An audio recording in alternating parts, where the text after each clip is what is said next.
Imaginez-vous debout au milieu des ruines d'une ville autrefois glorieuse, un lieu qui avait été le cœur d'une nation choisie par Dieu, désormais réduite à peu de choses, des cendres fumantes et des murs effondrés.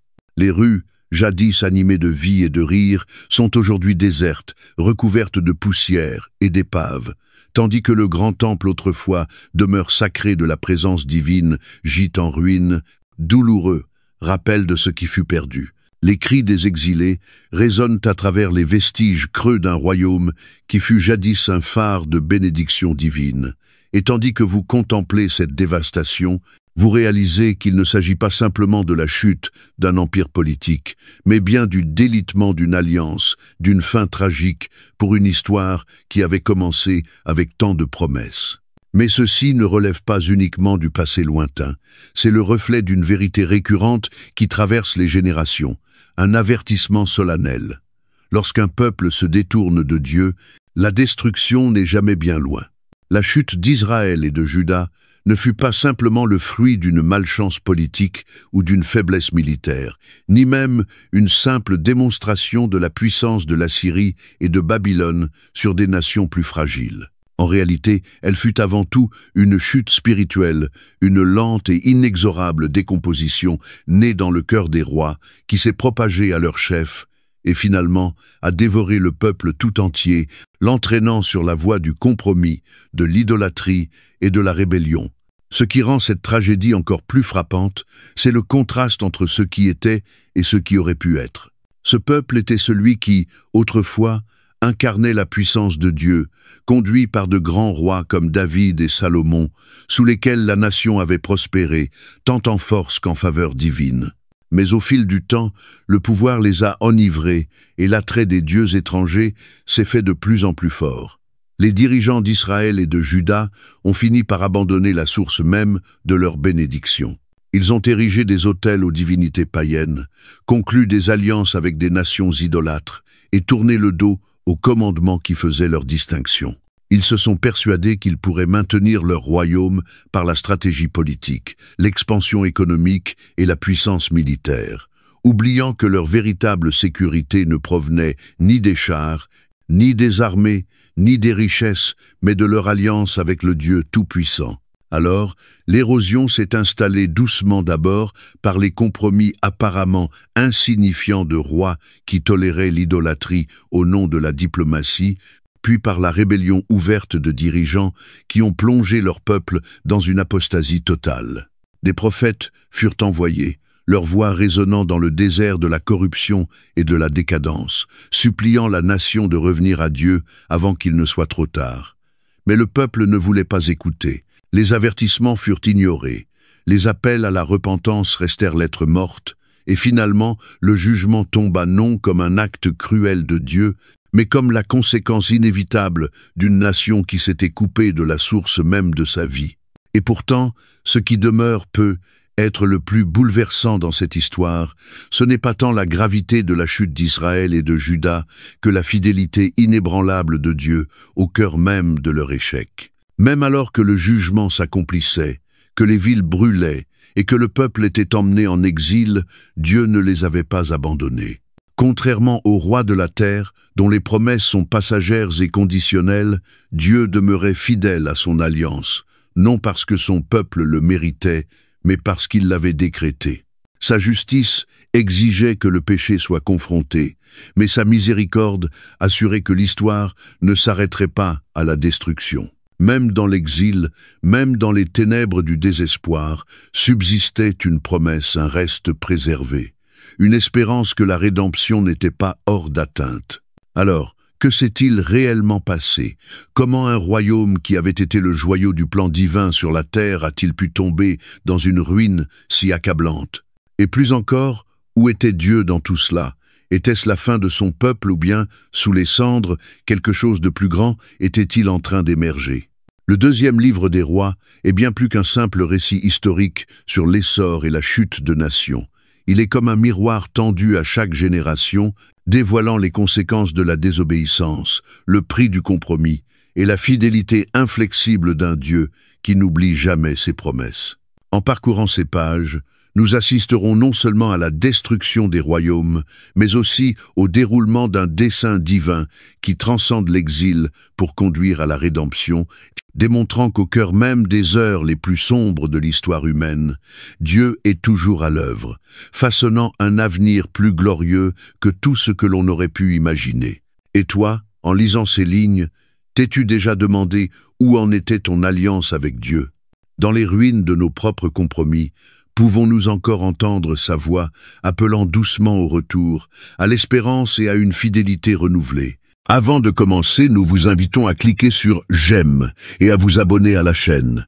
Ce voyage, c'est celui de la parole de Dieu, racontée avec le cœur et la foi. Chaque geste de soutien, aussi simple soit-il, nous encourage profondément et permet à la parole du Seigneur de toucher d'autres cœurs en quête de vérité et d'espérance.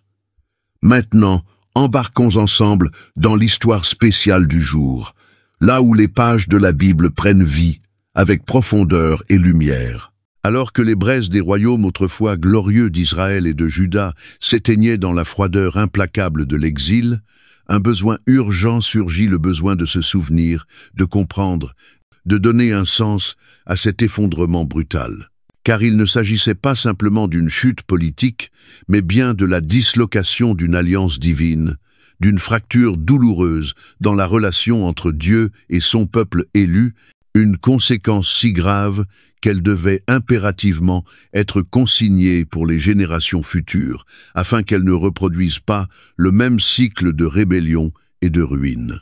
Le deuxième livre des rois se dresse comme ce témoignage, à la fois saisissant et profondément instructif, non pas rédigé comme un simple récit historique détaché, mais comme une méditation spirituelle, une autopsie d'une nation déchue, composée dans l'écho des décombres. Traditionnellement attribué à un auteur anonyme, peut être le prophète Jérémie ou une autre voix sage issue de l'exil babylonien, ce livre dépasse la simple chronique des événements passés. Il est chargé de théologie, vibrant comme un cri d'alarme. L'auteur, témoin probable de l'horreur de la destruction de Jérusalem, ne se contente pas de raconter ce qui s'est produit. Il élève la voix depuis les ruines pour révéler pourquoi cela s'est produit. Imaginez un prophète, assis au milieu des gravats d'un royaume autrefois prospère, avec dans l'air encore l'odeur âcre de la pierre calcinée et du sang versé, observant les survivants, son peuple marcher enchaîné vers une terre étrangère. Imaginez sa douleur, son angoisse et son besoin désespéré de consigner la vérité, non pas comme un simple relevé de faits, mais comme un avertissement, un miroir reflétant les conséquences d'avoir abandonné Dieu. Le contexte historique du deuxième livre des rois est celui d'un déclin spirituel profond et d'un chaos politique incessant. Israël et Juda, autrefois unis sous la grandeur de David et Salomon, s'étaient divisés en deux royaumes frères devenus rivaux, tous deux glissant inéluctablement vers la ruine. Le royaume du Nord, Israël, ayant abandonné la lignée davidique, était devenu un théâtre d'usurpation et de complots sanglants, marqué par l'idolâtrie et le mépris de l'alliance divine. Le royaume du Sud, Juda, ne s'en sortit guère mieux. Malgré quelques sursauts de réformes sous des rois tels qu'Ézéchias et Josias, il céda lui aussi à la séduction des alliances étrangères, au culte païen et à la corruption morale. Chaque nouveau souverain semblait creuser un peu plus la fosse, et malgré les avertissements répétés des prophètes, le peuple refusait obstinément d'écouter. Les empires étrangers rôdaient comme des vautours autour d'un animal mourant, guettant le moment opportun pour frapper. L'Assyrie, puissance militaire brutale de l'époque, fut la première à fondre sur Israël, conquérant le royaume du Nord en 722 Av. G.C. dispersant son peuple et anéantissant son identité nationale. Mais cette perte catastrophique ne suffit pas à réveiller Juda de sa torpeur. Des décennies plus tard, Babylone s'éleva comme force dominante et, sous le règne de Nabuchodonosor, tourna ses regards vers Jérusalem. Le coup fatal survint en 586 Av. J.C., lorsque les Babyloniens franchirent les murailles de la ville, pillèrent le temple, lieu même de la présence divine, et emmenèrent le peuple de Juda en exil. La terre, jadis décrite comme ruisselante de lait et de miel, fut laissée déserte, ses rois jadis puissants réduits à l'état de captifs dans des cours étrangères. Mais comprendre le deuxième livre des rois, c'est aller au-delà des conflits politiques et des campagnes militaires. C'est discerner la guerre spirituelle qui faisait rage en toile de fond, cette lutte invisible entre un Dieu fidèle et un peuple infidèle. L'auteur ne nous dit pas simplement que des rois se sont succédés, que des guerres ont été menées, que des nations ont péri, il nous révèle cette réalité plus profonde. Chaque victoire comme chaque défaite, chaque ascension comme chaque chute était intimement liée à la relation entre Israël, Juda et leur Dieu. Lorsqu'ils marchaient dans l'obéissance, ils prospéraient. Lorsqu'ils se tournaient vers l'idolâtrie, le désastre s'ensuivait. L'exil ne fut pas un accident géopolitique, mais l'accomplissement des avertissements divins proclamés depuis des siècles par la bouche des prophètes. Comme l'annonçait Deutéronome 28, les bénédictions accompagnaient l'obéissance. Mais les malédictions, y compris l'exil, s'abattaient sur ceux qui abandonnaient les commandements de Dieu, parce que tu n'as point servi l'Éternel ton Dieu, avec joie et de bon cœur, au milieu de l'abondance de toutes choses. Tu serviras au milieu de la faim, de la soif, de la nudité et de la disette de tout, les ennemis que l'Éternel enverra contre toi. Deutéronome 28, 47-48. C'est précisément ce lien divin de cause à effet qui distingue le deuxième livre des rois d'un simple récit historique. Ce livre n'a pas été écrit pour divertir, ni comme un document neutre du passé. Il est une accusation, une lamentation, et au fond, une supplication. Ces pages se dressent à la fois comme un jugement contre Israël et Juda, et comme un phare pour les générations futures, les avertissant de ne pas reproduire les mêmes erreurs. L'auteur exilé n'écrivait pas seulement pour se souvenir, il tendait la main à travers les siècles, s'adressant à quiconque voudrait bien écouter, implorant de tirer des leçons de cette tragédie. Et pourtant, au milieu du désespoir, de subtiles lueurs d'espérance traversent le récit, rappelant que si le jugement de Dieu fut sévère, sa miséricorde n'avait pas disparu. L'acte même de rédiger le deuxième livre des rois, de préserver ses histoires, ses enseignements, ses avertissements, fut en soi un geste de grâce divine. Car en documentant les échecs d'Israël et de Juda, l'auteur conservait aussi les preuves de la fidélité de Dieu, de sa patience et de son alliance indéfectible. L'exil ne marquait pas la fin de l'histoire, et la destruction de Jérusalem ne signifiait pas la mort des promesses divines. Même lorsque le jugement s'accomplit, un reste fut préservé, et c'est par ce reste qu'une rédemption future allait surgir. Alors, en parcourant le deuxième livre des rois, ne le lisons pas comme une simple chronique d'anciens rois et d'empires déchus, mais comme un témoignage vivant, un avertissement contre la complaisance, un appel à la fidélité, et un rappel puissant que, même si les royaumes s'effondrent et les empires disparaissent, la fidélité de Dieu, elle, demeure à jamais. Et si ce livre était aussi pour toi aujourd'hui une invitation à sonder ton propre cœur, car derrière chaque chute collective se cache souvent une multitude de cœurs individuels qui se sont éloignés de Dieu.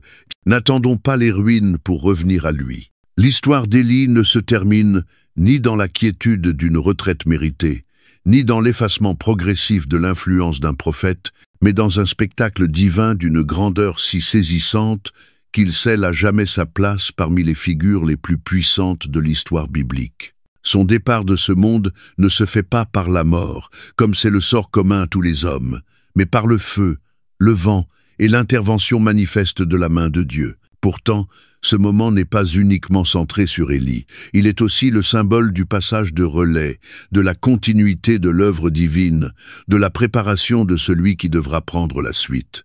La transition entre Élie et Élisée n'est pas un simple changement de direction spirituelle. Elle incarne la manière dont la mission de Dieu dépasse les individus, poursuivant son cours inébranlable à travers les générations, malgré l'éphémérité des vies humaines. Dès les premiers instants du récit, une tension palpable se fait sentir, une conscience profonde qu'un événement d'une portée exceptionnelle est sur le point de se produire. Élie, pleinement conscient que son temps sur terre touche à sa fin, entame un dernier périple, se rendant de lieu saint en lieu saint, comme pour retracer les étapes marquantes de l'histoire spirituelle d'Israël. De Gilgal à Béthel, puis à Jéricho, chaque étape résonne comme un écho des interventions passées de Dieu, un rappel de sa fidélité dans l'histoire de l'Alliance. À chacune de ces haltes, Élie met à l'épreuve la fidélité d'Élisée, lui proposant de rester en arrière. Mais Élisée, fidèle jusqu'au bout, refuse à chaque fois, répétant inlassablement « Par la vie de l'Éternel et par ta propre vie, je ne te quitterai point. » 2 Rois 2, 4. Loc. Ce n'est pas là simple obstination, c'est la marque d'un engagement profond, la preuve que l'appel de Dieu ne peut être suivi à moitié, mais requiert un dévouement total et sans faille. Lorsqu'ils arrivent au bord du Jourdain, la tension atteint son paroxysme. Un groupe de prophètes, à distance, observe en silence, percevant que ce jour sera celui d'un bouleversement, mais incapable d'intervenir dans ce qui se trame. Alors, dans un geste qui rappelle les prodiges accomplis autrefois par Moïse et Josué, Élie prend son manteau, le roule et frappe les eaux. Le fleuve se fend devant eux dans une manifestation saisissante de l'autorité divine, leur ouvrant un passage à sec. 2 Rois 2, 8. Il ne s'agit pas d'un simple voyage d'adieu, mais d'un rappel puissant. Le Dieu qui avait jadis ouvert la mer Rouge et le Jourdain est toujours le même. Son autorité continue d'agir par ses serviteurs choisis. De l'autre côté du fleuve, Élie se tourne vers Élisée et lui pose la question la plus importante de toutes. « Demande ce que tu veux que je fasse pour toi, avant que je sois enlevé d'avec toi. » 2 Rois 2, 9. Ce moment est celui de la transmission, l'ultime acte d'un prophète qui avait invoqué le feu du ciel, affronté des rois et tenu tête seul à l'idolâtrie d'une nation. Et la demande d'Élisée est audacieuse, presque insolente. « Qu'il y ait sur moi, je te prie, une double portion de ton esprit. » 2 Rois 2, 9. Ce n'est pas une quête de prestige ou de puissance accrue, mais une demande d'héritage spirituel. Dans le langage de l'époque, la double portion revenait au fils aîné, l'héritier légitime. Élisée ne demande pas plus de miracles que son maître, mais il exprime son désir d'être reconnu comme son successeur spirituel, porteur à son tour de la mission divine. La réponse d'Élie est à la fois grave et conditionnelle. Tu demandes une chose difficile. Si tu me vois pendant que je serai enlevé d'avec toi, cela t'arrivera ainsi, sinon cela n'arrivera pas. 2 Rois 2, 10. Il est clair que ce rôle, cette onction, ne peuvent être conférés par Élie lui-même. L'appel, la puissance, l'autorité prophétique, tout cela relève de Dieu seul. Si Élisée doit en hériter, ce sera par une désignation divine. Et soudain, le ciel s'ouvre.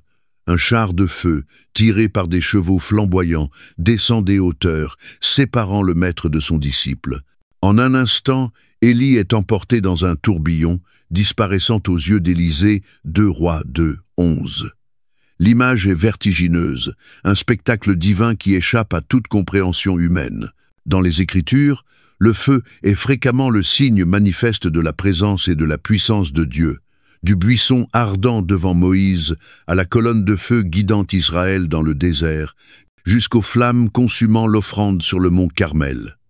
Cette fois, le feu n'est pas là pour consumer, mais pour transporter Élie dans les cieux. Contrairement à tous les prophètes avant lui, il ne connaît pas la mort, mais est élevé directement dans la présence divine, une préfiguration bouleversante d'une ascension encore plus grande à venir, celle du Christ ressuscité, montant aux cieux sous les regards de ses disciples. Actes 1, 9. Élisée, bouleversé, s'écrie « Mon père, char d'Israël et sa cavalerie » 2 Rois 2, 12. Ce cri n'est pas un simple adieu, c'est une reconnaissance de ce qu'Élie représentait. Il n'était pas qu'un prophète. Il était le véritable défenseur spirituel d'Israël, celui par qui la force du peuple s'exerçait, non par les armes, mais par la puissance de Dieu. Et désormais, il n'est plus. Mais le récit ne s'arrête pas là. Élisée, seul au bord du Jourdain, aperçoit le manteau de son maître, ce même manteau qui avait fendu les eaux, symbole de l'autorité prophétique étendue devant lui. Il le ramasse, sentant le poids de sa nouvelle vocation s'abattre sur ses épaules, et retourne vers le fleuve. C'est l'heure de vérité. Il frappe les eaux avec le manteau et s'écrie « Où est l'Éternel, le Dieu d'Élie ?» 2 Rois 2, 14. Un instant de silence suspendu, puis les eaux se séparent à nouveau. Élisée traverse, non plus en tant qu'apprenti, mais en tant que prophète, porteur à son tour de l'autorité divine. Les prophètes observant à distance comprennent aussitôt et déclarent « L'esprit d'Élie repose sur Élisée » 2 Rois 2, 15. La transition est achevée, la mission continue. Le départ d'Élie n'est pas seulement un événement extraordinaire, il est l'affirmation éclatante de la souveraineté de Dieu et de la continuité de son œuvre. Aucun homme, si grand soit-il, n'est indispensable dans le dessein éternel du royaume. Le temps d'Élie était accompli, mais la mission de Dieu, elle, ne s'interrompt jamais. Élisée, désormais pleinement investi, accomplira des miracles qui rappelleront ceux de son prédécesseur, mais son ministère se distinguera par un accent nouveau, celui de la restauration, de la compassion, du relèvement. Cette histoire n'est pas qu'un récit de succession prophétique. Elle est le reflet de tous ces moments où Dieu, au fil de l'histoire, suscite de nouveaux leaders pour accomplir ses desseins. Elle nous invite à sonder notre propre héritage spirituel. Sommes-nous prêts, à l'image d'Élisée, à entrer pleinement dans l'appel que Dieu place sur notre vie? Sommes-nous disposés à le chercher avec audace, à désirer sa puissance, non pour notre gloire, mais pour faire avancer son royaume? Et lorsque viendra le temps de transmettre, aurons-nous, comme Élie, investi dans la génération suivante, afin que la flamme divine ne s'éteigne pas, mais se propage avec force? Élie fut enlevé dans un tourbillon, mais le feu de son appel ne s'éteignit pas, il se perpétua dans Élisée. Et de même, le Dieu qui poursuivit son œuvre en ce temps-là demeure fidèle aujourd'hui, prêt à agir à travers tous ceux qui acceptent, humblement et avec foi, de prendre le manteau et de marcher dans ses voies. À une époque où Israël vacillait au bord de l'effondrement spirituel, où ses rois étaient corrompus, son peuple plongé dans l'idolâtrie et ses ennemis tapis comme des vautours prêts à frapper, Élisée surgit, non en tant que guerrier ou figure politique, mais comme un prophète à travers qui la puissance brute de Dieu allait se manifester d'une manière si saisissante qu'elle défiait la raison, bouleversait les attentes et rappelait à une nation brisée que son Dieu ne l'avait pas abandonnée. Contrairement à son prédécesseur Élie, dont le ministère fut marqué par des confrontations enflammées, la mission d'Élisée prit une forme différente. Elle reflétait non seulement le jugement divin, mais aussi la miséricorde inépuisable et la provision d'un Dieu qui, malgré la rébellion de son peuple, continuait de le poursuivre avec amour. Ces miracles ne furent pas de simples manifestations de puissance surnaturelle. Ils étaient des signes, des messages écrits dans le langage des prodiges, révélant chacun une facette du caractère de Dieu, sa justice, sa compassion, sa souveraineté, et son ardent désir de restaurer ce qui avait été perdu.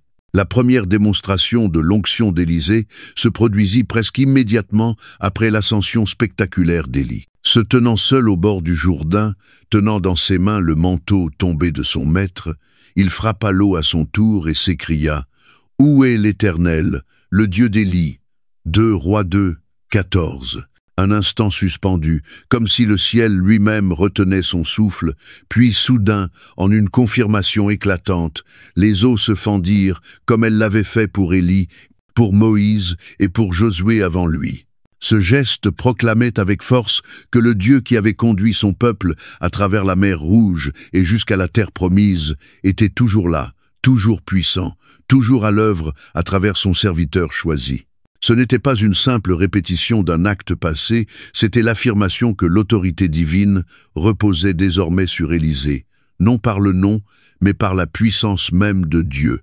Mais si certains doutaient encore du transfert de cette puissance, ce qui suivit ne laissa place à aucun doute. Les miracles du prophète se déroulèrent tels les mouvements d'une symphonie, chacun révélant une dimension nouvelle de la présence de Dieu. À Jéricho, les habitants faisaient face à une eau empoisonnée, source de mort et de stérilité. Élisée ne répondit ni par un décret public, ni par un spectacle tapageur, mais par un geste simple et empreint de foi. Il jeta un bol de sel dans la source en déclarant « Ainsi parle l'Éternel, j'ai assaini cette eau. Il n'en proviendra plus ni mort ni stérilité. » 2 Rois 2, 20 et 1. Et aussitôt, l'eau fut purifiée. Ce n'était pas seulement une restauration écologique, c'était le signe que là où la mort régnait, la vie pouvait refleurir, que même en un lieu marqué par la corruption, la puissance de Dieu pouvait opérer un renouveau. Mais tous ne reçurent pas Élisée avec respect. Dans un épisode saisissant, soulignant les conséquences du mépris envers le messager de Dieu, un groupe de jeunes hommes, venus de Bethel, ville connue pour sa rébellion spirituelle, se moqua du prophète en criant « Monte, chauve, 2 Rois 2, 23. Ce n'était pas une simple moquerie personnelle, c'était un rejet de l'autorité divine. En réponse, Élisée invoqua l'Éternel, et 2 ours surgirent de la forêt, déchirant 42 d'entre eux. Ce n'était pas un acte de vengeance, mais un avertissement solennel. Se moquer du prophète de Dieu, c'est défier Dieu lui-même, et cela a des conséquences. Cependant, le ministère d'Élisée ne se résume pas au jugement. À maintes reprises, il révéla le cœur compatissant de Dieu à travers des miracles répondant aux besoins des désespérés et des oubliés. Lorsqu'une veuve pauvre, accablée de dettes et sur le point de voir ses fils réduits en esclavage, cria à l'aide, Élisée ne lui offrit ni argent ni or, mais lui posa une question déroutante. « Dis-moi, qu'as-tu à la maison » 2 Rois 4, 2. Elle n'avait presque rien, seulement un petit flacon d'huile. Élisée lui demanda alors de recueillir autant de récipients vides que possible chez ses voisins et de commencer à y verser l'huile. En obéissant, l'impossible se produisit. L'huile ne cessait de couler, remplissant récipient après récipient jusqu'à ce qu'il n'en reste plus aucun. Elle vendit l'huile, paya ses dettes et vécut avec le reste. Ce miracle fut une leçon de foi, mais aussi une révélation sur la manière d'agir de Dieu. Il multiplie le peu que nous avons lorsque nous le lui confions entièrement. Une autre histoire marquante fut celle d'une femme de Sunem, qui, en reconnaissance pour le ministère d'Élisée, lui aménagea une chambre dans sa maison. Touché par sa générosité, le prophète prononça sur sa vie stérile une promesse. À cette même époque, dans 1 an, tu embrasseras un fils, 2 Rois 4, 6. Et la promesse s'accomplit. Mais la joie tourna au chagrin lorsque l'enfant tomba soudainement malade et mourut. Refusant de se résigner au désespoir, la femme plaça le corps de l'enfant sur le lit du prophète et partit à sa recherche. Une fois devant Élisée, elle ne supplia pas, ne l'accusa pas, elle rappela simplement la promesse. « T'ai-je demandé un fils? N'ai-je pas dit, ne me trompe pas » 2 Rois 4, 28. Ces paroles, empreintes à la fois de foi et de douleur, exprimaient une conviction profonde. Si Dieu donne la vie, il peut aussi la restaurer. Ému, Élisée se rendit sur place, ferma la porte et fit un geste étonnant. Il s'étendit sur l'enfant, bouche contre bouche, yeux contre yeux, main contre main, comme pour insuffler la vie elle-même. 2 Rois 4, 34. Et alors, dans un acte qui préfigurait la puissance de résurrection du Christ, l'enfant éternua 7 fois et ouvrit les yeux. Le deuil se transforma en joie indescriptible, et une fois de plus, Dieu prouva que même face à la mort, lui seul peut redonner ce qui a été perdu. Les miracles d'Élisée ne se limitaient pas aux vies individuelles. Ils touchaient aussi au destin des nations. En temps de guerre, lorsque le roi de Syrie préparait des embuscades contre Israël, Élisée, par révélation divine, avertissait à chaque fois le roi d'Israël, déjouant les attaques. Furieux, le roi syrien envoya une armée capturer le prophète, encerclant la ville où il résidait. Son serviteur, pris de panique, s'écria « Ah, mon Seigneur, comment ferons-nous » 2 Rois 6, 15. Mais Élisée, calme et assuré, pria pour que les yeux du jeune homme soient ouverts. Et soudain, ce dernier vit ce que l'œil humain ne pouvait percevoir, des chars de feu et une armée céleste remplissant les collines, prêts à défendre le serviteur de Dieu. 2 Rois 6, 17.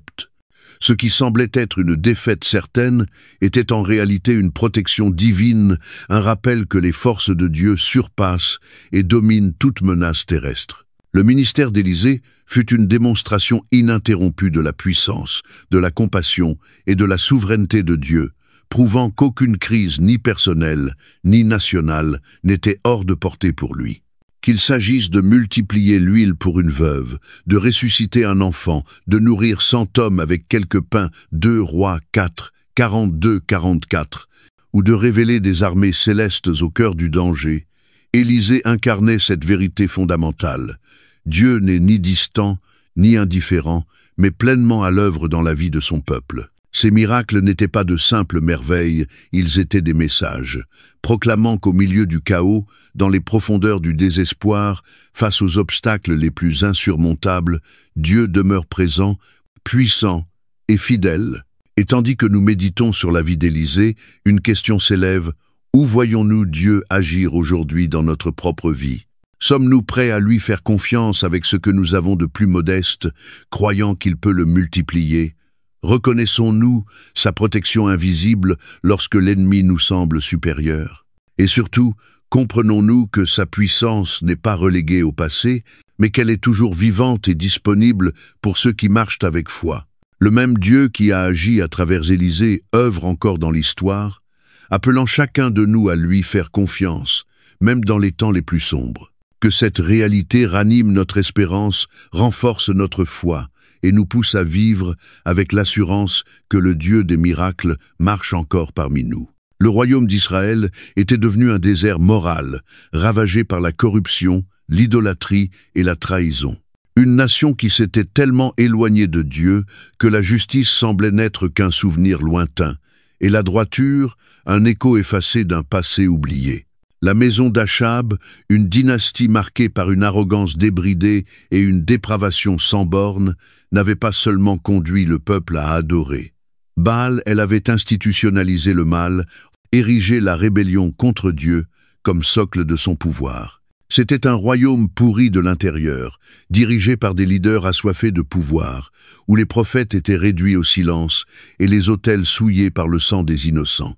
Mais lorsque le jugement de Dieu se manifeste, il ne se fait pas dans un murmure, il arrive tel un orage, brutal et implacable, renversant tout sur son passage.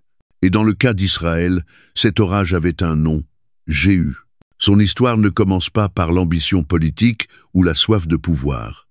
Jéhu n'est pas un homme qui aurait patiemment ourdi des intrigues pour s'emparer du trône. Il était un commandant de l'armée d'Israël, un guerrier aguerri, formé dans les épreuves du combat. Mais jusque-là, il n'était qu'un soldat de plus, exécutant les ordres d'un régime corrompu. Pourtant, Dieu avait vu assez. Lorsque l'heure du jugement arriva, ce ne fut ni un prêtre ni un prophète qu'il suscita pour accomplir. Sa volonté, ce fut un homme de guerre. L'onction de Jéhu ne fut pas une bénédiction solennelle ou un transfert paisible de pouvoir. Ce fut une mission divine, un mandat céleste pour purifier le pays, abattre les vestiges du règne d'Achab et déraciner la souillure qui, trop longtemps, avait infesté Israël sans opposition. L'appel de Jéhu arriva soudainement, transmis par un jeune prophète envoyé par Élisée, qui entra au milieu des officiers et, avec une urgence non dissimulée, l'entraîna dans une pièce à part. Là, à l'abri des regards, le prophète oignit Jéhu d'huile et proclama: « Ainsi parle l'Éternel, le Dieu d'Israël, je toins roi sur le peuple de l'Éternel, sur Israël. Tu frapperas la maison d'Achab, ton maître, afin que je venge le sang de mes serviteurs les prophètes et le sang de tous les serviteurs de l'Éternel, versé par Jézabel. 2 Rois 9, 6-7. Ce n'était pas un simple coup d'État, c'était une rétribution divine. La maison d'Achab, imprégnée du sang des justes, avait été pesée sur la balance de la justice, et le verdict de Dieu était tombé. Le temps de la sentence était venu. Jéhu n'hésita pas. Dès que le prophète s'enfuit, laissant derrière lui le poids de la parole de Dieu, Jéhu ressortit de la chambre, son regard désormais habité d'une détermination nouvelle. Ses compagnons, percevant le changement, l'interrogèrent, et lorsqu'il leur révéla qu'il avait été oint roi, leur réponse fut immédiate. Ils étendirent leurs manteaux devant lui et sonnèrent de la trompette en criant « Jéhu est roi ». 2 Rois 9, 13. Ce qui s'ensuivit ne fut pas une transition politique progressive, ni une campagne diplomatique, mais une offensive rapide et impitoyable, un tourbillon de jugement qui balaya le pays comme un feu dévorant des herbes sèches. Sa première cible fut Joram, fils d'Achab et roi en titre d'Israël, qui se remettait de ses blessures à Jizriel. Tandis que Jéhu et ses hommes approchaient en char, les guetteurs de la ville, voyant la poussière s'élever à l'horizon, reconnurent la conduite furieuse de l'armée et s'exclamèrent « La manière de conduire, c'est celle de Jéhu, fils de Nimshi, car il conduit comme un fou. » 2 Rois 9, 20. Joram, inconscient du destin qui fonçait vers lui, sortit à sa rencontre, accompagné d'Achazia, roi de Juda. Ils se retrouvèrent sur le champ même où Achab et Jézabel avaient jadis fait assassiner Naboth pour lui ravir sa vigne. Joram demanda « Est-ce la paix, Jéhu ?» Mais la réponse de ce dernier, tranchante comme une lame, fut « Quelle paix, tant que durent les prostitutions et les sortilèges de ta mère Jézabel. » 2 Rois 9, 22. À ces mots, le jugement de Dieu tomba. Joram tenta de fuir, mais Jéhu banda son arc et décocha une flèche qui le frappa en plein cœur. Le roi s'effondra, mort, sur le sol du crime passé. Mais Jéhu ne s'arrêta pas là. Achazia, réalisant qu'il était également visé, s'enfuit, mais les hommes de Jéhu le poursuivirent et l'abattirent. Puis, le regard de Jéhu se tourna vers la véritable instigatrice de la corruption d'Israël, Jézabel. Reine cruelle et manipulatrice, elle avait été l'âme sombre du culte de Baal, imposant sa volonté, réduisant les prophètes au silence et semant le mal sans craindre aucun retour. Mais le jour du retour était arrivé. À l'entrée du palais, Jézabel, dans un dernier geste de défi, se para de ses habits royaux, se maquilla et se pencha à la fenêtre avec un mépris hautain. « Est-ce la paix, Zimri, assassin de son maître ?» lança-t-elle, en référence à un ancien usurpateur. Mais Jéhu ne se laissa pas troubler. Il s'adressa aux eunuques à ses côtés. « Qui est avec moi ?»« Qui » 2 Rois 9, 32. Et aussitôt, ceux qui la servaient lui tournèrent le dos. Ils la jetèrent par la fenêtre. Son corps heurta le sol. Et selon la parole du Seigneur, les chiens la dévorèrent, ne laissant que son crâne, ses pieds et la paume de ses mains. 2 Rois 9, Saint-Jehoud Saint-Jeluc. Celle qui avait autrefois régné sans partage fut réduite à néant, son nom à jamais associé à l'infamie et au jugement de Dieu. Mais la mission de Jéhu n'était pas terminée. Le culte de Baal avait gangrené le pays comme une épidémie, et pour que la purification d'Israël soit complète, il fallait l'éradiquer. Jéhu élabora un plan ingénieux. Il convoqua tous les prêtres, prophètes et fidèles de Baal, prétendant vouloir offrir un grand sacrifice en son honneur. Lorsque le temple fut rempli, Jéhu donna l'ordre. Ses soldats massacrèrent tous les adorateurs. Le temple fut détruit, ses idoles brisées, son sol transformé en latrine, une fin dérisoire et symbolique pour un Dieu qui avait volé le cœur d'Israël. 2 Rois 10, 20 sept. Jéhu avait accompli sa mission avec une efficacité redoutable. Il avait anéanti la maison d'Achab, exécuté Jézabel, éradiqué le culte de Baal et démoli les structures du pouvoir corrompu. Pourtant, malgré son zèle, une faille majeure subsistait. Il ne se tourna pas entièrement vers l'Éternel. S'il avait éliminé Baal, il conserva toutefois les veaux d'or instaurés par Jéroboam, maintenant un culte idolâtre parallèle. Il n'amena pas le peuple à une repentance profonde, ni à une vraie fidélité à l'alliance divine. Ainsi, malgré la réforme apparente, le cœur du peuple ne fut pas transformé. Le jugement fut retardé, mais non écarté, car sans une conversion intérieure, la purification extérieure reste incomplète. La révolution de Jéhu est à la fois un exemple inspirant et un avertissement sévère. Elle démontre que Dieu ne tolère pas le mal, que sa justice finit toujours par s'imposer, et que lorsqu'il appelle un homme pour purifier, rien ni personne ne peut se dresser devant sa volonté. Mais elle nous rappelle aussi que le zèle sans obéissance, la réforme sans repentance, le changement externe sans transformation du cœur sont vains. Jéhu aurait pu ramener Israël entièrement vers Dieu, mais il s'est arrêté à mi-chemin. Et à cause de cela, le cycle du péché reprit son cours. Son histoire nous pose une question essentielle. Nous contentons-nous d'une obéissance partielle ou sommes-nous prêts à nous livrer pleinement à Dieu? Car ce n'est que dans une dévotion totale que la véritable restauration peut commencer. Que le récit de Jéhu nous pousse à examiner nos propres engagements, à renoncer à toute demi-mesure et à embrasser une fidélité sans compromis, celle qui attire non seulement le regard de Dieu, mais aussi sa faveur durable. La chute d'un royaume ne survient jamais en une nuit. Elle n'est pas le fruit d'une seule décision malheureuse, ni une catastrophe surgit soudainement, sans avertissement. Elle commence dans les cœurs, dans les compromis des dirigeants, dans l'érosion lente et insidieuse des valeurs autrefois sacrées. Le royaume du Nord, Israël, ne fut pas détruit d'un coup. Il s'est corrompu de l'intérieur pendant des générations, fermant l'oreille aux avertissements prophétiques, rejetant l'appel à la repentance, préférant l'idolâtrie, la corruption et la rébellion à l'alliance du Dieu vivant. Et si le jugement de Dieu peut sembler tarder, il n'est jamais oublié. La chute d'Israël ne fut pas un simple événement politique ou militaire, mais bien la manifestation d'une justice divine annoncée depuis longtemps, conséquence inévitable d'un peuple qui s'était coupé de la source même de sa vie. Dès ses débuts, Israël avait emprunté une voie dangereuse. Cette trajectoire fut tracée dès que Jéroboam, premier roi du royaume du Nord, détourna son peuple des commandements divins. Craignant que les Israélites ne retournent à la maison de David s'ils continuaient à adorer à Jérusalem, il fit ériger 2 veaux d'or à Béthel et à Dan, et déclara « Voici tes dieux, Israël, qui t'ont fait monter du pays d'Égypte. » 1 Roi 12, 28. Le peuple qui avait été appelé à être saint, mis à part, porteur de la gloire de Yahweh, devenait désormais un royaume fondé sur le mensonge, l'adoration fausse et un compromis spirituel profond. Et à mesure que les générations passaient, cette corruption se propagea, infectant non seulement le trône, mais l'âme même de la nation. Le livre des rois dresse le tableau implacable de cette spirale descendante, une succession de rois marchant presque tous sur les traces de Jéroboam, faisant ce qui est mal aux yeux de l'Éternel. La liste est tragique, témoignant de l'entêtement d'un peuple qui aurait pu revenir en arrière, briser le cycle, mais qui a préféré persister dans sa rébellion.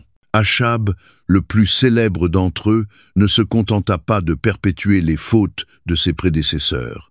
Il amplifia le culte de Baal, épousa la cruelle et idolâtre Jézabel et fit verser le sang des prophètes de Dieu. Les rois se succédèrent, certains assassinés, d'autres tombés au combat, plusieurs renversés après de brefs règnes, mais aucun ne revint véritablement à l'Éternel. Le peuple autrefois conduit par Moïse, Josué ou David était désormais gouverné par des hommes faibles, corrompus, sans crainte de Dieu, indifférents à l'alliance rompue. Et pourtant, Dieu ne resta pas silencieux. Encore et encore, il envoya ses prophètes, les suppliant de revenir avant qu'il ne soit trop tard. Élie se leva face à Achab, appelant le feu du ciel pour prouver la vanité de Baal, 1 Roi 18, 38. Élisée, par ses miracles, attesta que Dieu agissait encore, même dans une nation infestée de ténèbres. Amos donna des avertissements de destruction imminente. Je vous ai choisi parmi toutes les familles de la terre. C'est pourquoi je vous châtierai pour toutes vos iniquités. Amos 3, 2. Osée, quant à lui, devint une parabole vivante de l'amour fidèle de Dieu, épousant une femme infidèle pour illustrer l'adultère spirituel d'Israël, implorant le peuple de revenir avant qu'il ne soit trop tard. Osée 3, 1. Mais Israël, endurci, refusa d'écouter. Il n'avait pourtant pas été laissé sans avertissement. L'alliance donnée par Moïse, dès le désert, avait annoncé clairement « La fidélité mènerait à la bénédiction, mais la rébellion à la ruine ». En Deutéronome 28, Dieu promettait la prospérité, la sécurité et sa protection, mais prévenait aussi que l'idolâtrie entraînerait la dévastation, l'exil et la dispersion. Malgré cela, malgré les cris des prophètes dans les rues, Israël continua dans ses péchés, aveugle au fait que la patience de Dieu, ce délai du jugement n'était pas l'indice d'une indifférence, mais un sursis miséricordieux, une chance offerte à la repentance. Mais ce temps était révolu. En 722 avant Jésus-Christ, après des années de rébellion, d'alliances fragiles et vaines, le jugement tant prophétisé s'abattit avec une brutalité implacable. L'Empire assyrien, puissance dominante de l'époque, dirigé d'abord par Shalmaneser V, puis par Sargon II, déferla sur Israël. Ville après ville tomba, le pays fut ravagé, les armées impitoyables, la conquête inexorable. Samarie, la capitale, résista 3 années, mais finit par succomber. Ses habitants furent massacrés ou déportés en chaîne. Le royaume d'Israël, jadis élu par Dieu, disparut. L'exil ne fut pas qu'un déplacement de population. Ce fut la mort d'une identité. Les Israélites furent dispersés, assimilés dans des terres étrangères, remplacés dans leur propre patrie par des peuples païens. Cette stratégie d'effacement culturel pratiquée par les Assyriens garantissait que le royaume du Nord ne se relèverait jamais, que ses tribus perdraient à jamais leur unicité. Les 10 tribus d'Israël, autrefois glorieuses sous le règne de Salomon, s'évanouirent dans l'histoire. Le verdict divin retentit comme un glas dans 2 Rois 17, 18. Alors l'Éternel fut très irrité contre Israël, et il les rejeta loin de sa face. Il ne resta que la tribu de Juda. Et pourtant, même au cœur de cette tragédie, une leçon subsiste, une mise en garde qui dépasse les frontières du temps et des nations. La chute d'Israël n'est pas qu'un fait historique. Elle est la preuve vivante des conséquences d'un abandon de Dieu. Elle rappelle que les nations ne tombent pas à cause d'ennemis extérieurs seulement, mais bien plus souvent à cause d'un effondrement intérieur, d'un relâchement moral et spirituel, d'un abandon des fondations qui les avaient rendues fortes. Il est aisé de juger Israël, de se demander comment un peuple élu a pu être aussi aveugle, ignorer les prophètes, continuer sur un chemin menant droit à la destruction. Mais sommes-nous si différents? Ne vivons-nous pas nous aussi dans une époque où la vérité est rejetée, où les idoles non taillées dans la pierre s'appellent richesse, pouvoir, hédonisme? N'entendons-nous pas, aujourd'hui encore, les avertissements des Écritures que nous balayons parfois au nom du confort et de la convenance? L'exil d'Israël est un rappel solennel. Dieu ne se laisse pas tourner en dérision. Sa patience est grande, mais non infinie, et son jugement n'est pas une menace vague, c'est une certitude pour quiconque persiste dans la rébellion. Mais même dans cette nuit noire, il subsiste un fil d'espérance. Car la fidélité de Dieu ne s'éteint pas avec le jugement. Bien qu'Israël ait été rejeté, l'histoire n'était pas terminée. Le même Dieu qui permit l'exil préparait aussi le retour. Et si le royaume du Nord fut perdu, la lignée de David demeura en Juda, préservant la promesse d'un Rédempteur, d'un roi à venir, qui apporterait une restauration véritable non seulement pour Israël, mais pour tous ceux qui choisiraient de revenir à lui. En méditant sur la chute d'Israël, posons-nous cette question. Entendons-nous les avertissements? Ou marchons-nous sur les mêmes chemins? Tenons-nous fermes dans la foi? Ou bien justifions-nous nos compromis en détournant les yeux de l'appel à revenir? La chute d'Israël n'est pas qu'une leçon d'histoire. Elle est prophétique, un miroir tendu à chaque génération, montrant la fin tragique de ceux qui tournent le dos à leur Créateur. Mais pour ceux qui écoutent, pour ceux qui choisissent aujourd'hui de revenir à Dieu tant qu'il en est encore temps, le même Dieu qui a jugé est aussi celui qui restaure, celui qui appelle hors de l'exil vers sa grâce et sa fidélité éternelle. À une époque où les rois se succédaient sans laisser de traces durables, où le trône de Juda avait été souillé par l'idolâtrie, la corruption et des alliances politiques douteuses, un homme surgit comme un flambeau d'espérance. Il se dressa contre le courant du compromis qui, depuis des générations, avait miné les fondations spirituelles de la nation. Ézéchias, fils du roi impie Achaz, n'hérita pas d'un royaume prospère sous la faveur de Dieu, ni d'un règne établi dans la stabilité. Au contraire, il monta sur le trône de Juda à un moment critique, lorsque son peuple était au bord de la ruine, condamné à suivre le même chemin de rébellion qui avait déjà mené le royaume du Nord, Israël, à l'exil. Pourtant, face à des circonstances accablantes, Ézéchias choisit une voie différente, non celle de la stratégie politique ou des alliances militaires, mais celle d'une foi inébranlable en le Dieu de ses pères, une foi si radicale qu'elle allait redéfinir le destin de Juda. Dès son accession au trône, la mission d'Ézéchias fut claire: purifier Juda de sa corruption, restaurer la relation rompue avec Dieu, et conduire son peuple à une repentance authentique avant qu'il ne soit trop tard. Contrairement à son père Achaz, qui avait rempli le pays d'autels païens, s'était soumis à des dieux étrangers et avait même profané le temple, Ézéchias ne perdit pas de temps pour renverser les péchés du passé. Il est dit de lui, en 2 Rois 18, 3-4, « Il fit ce qui est droit aux yeux de l'Éternel, entièrement comme avait fait David, son père. Il fit disparaître les hauts lieux, brisa les statues, abattit les idoles d'Astarté et mit en pièces le serpent d'airain que Moïse avait fait. » Ces actes n'étaient pas de simples réformes de façade. C'étaient des gestes audacieux, défiant des pratiques idolâtres profondément enracinées, un affront direct à des cultes qui s'étaient installés depuis des générations. Même le serpent d'airain, autrefois symbole de guérison divine, fut détruit, car Ézéchias comprenait que Juda n'avait pas besoin de symboles, mais d'une adoration sincère envers le Dieu vivant. Ces réformes ne se limitèrent pas à la démolition des autels impies. Elles atteignirent le cœur même de la vie spirituelle de Juda, le temple. Après des années de négligence, Ézéchias fit réparer les portes du sanctuaire, consacra les prêtres et les Lévites et rétablit la célébration de la Pâque, depuis longtemps abandonnée. 2 Chroniques 29, Sandawu, Sanshedian-Yifendawu. Ce n'était pas un simple retour à la tradition, mais un véritable appel au réveil spirituel, une exhortation urgente à se souvenir de l'alliance, à revenir à Yahvé et à l'adorer avec un cœur vrai. Étonnamment, son zèle fut contagieux. Non seulement le peuple de Juda répondit à l'appel, mais même des rescapés des tribus du Nord ayant survécu à l'invasion assyrienne vinrent à Jérusalem pour prendre part à la célébration. C'était un éclat de ce que la nation aurait pu être, un instant éphémère d'unité retrouvée, tel un écho lointain des jours glorieux de Salomon, une preuve du pouvoir d'un leadership guidé par l'Esprit de Dieu. Mais toute réforme, aussi sincère soit-elle, suscite inévitablement l'opposition. Et pour Ézéchias, l'épreuve suprême de la foi restait à venir.